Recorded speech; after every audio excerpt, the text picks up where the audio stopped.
Welcome to Follow Up Friday. This is the Irish edition.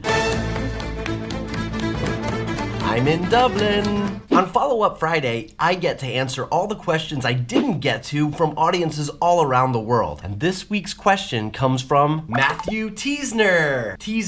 Matthew Teasner. I'm not sure how to pronounce that. What? Matthew says, compelling session! Exclamation point. Thank you, Matthew. How do you identify and build suspense when it isn't necessarily apparent? And he adds, like in press release situations, for example. Great question, Matthew. Now here's what I think you need to do. This breaks every press release rule you've probably ever been taught. Number one, don't tell me the whole story in the headline. Do not tell me the whole story in the headline. That's not building suspense. There's no need to read the rest of the story. I actually went online and looked for a press release just very quickly that we could reconfigure. And here's what I found. I found this story from the 1-8 Distillery in Washington, D.C. Look at that headline. Yeah, that's not compelling. That doesn't build any suspense. It just tells me exactly what I'm going to read in the press release. I don't need to read the press release. Secret number two, keep it a human interest story. Start with the people. In this story, who needs another gin? Who are those people that are interested in this gin? That might be an angle. Or even better yet, I did a little research on the company,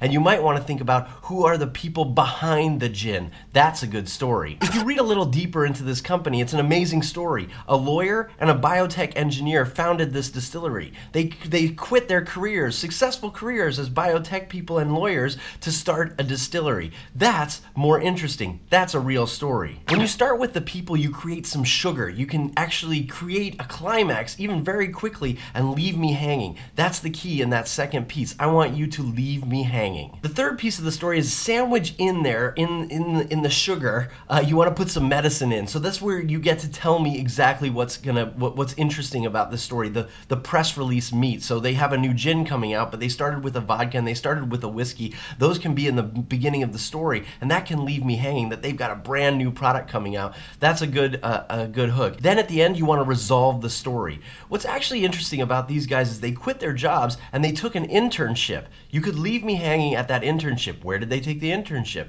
They left successful careers and went backwards.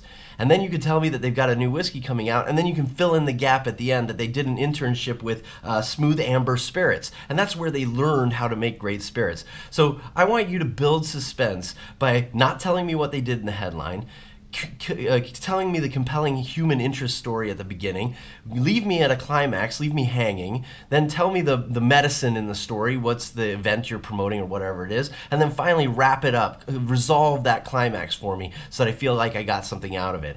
That's a good way to build suspense even in a press release. So Matthew, thanks for the question. Thanks for watching Follow Up Friday. Usually this is just for audiences around the world that I meet and I speak to. But if you have a question for me, you can tweet it to me at TPLDrew or write it in the comments below. And maybe next week I'll use your question for Follow Up Friday.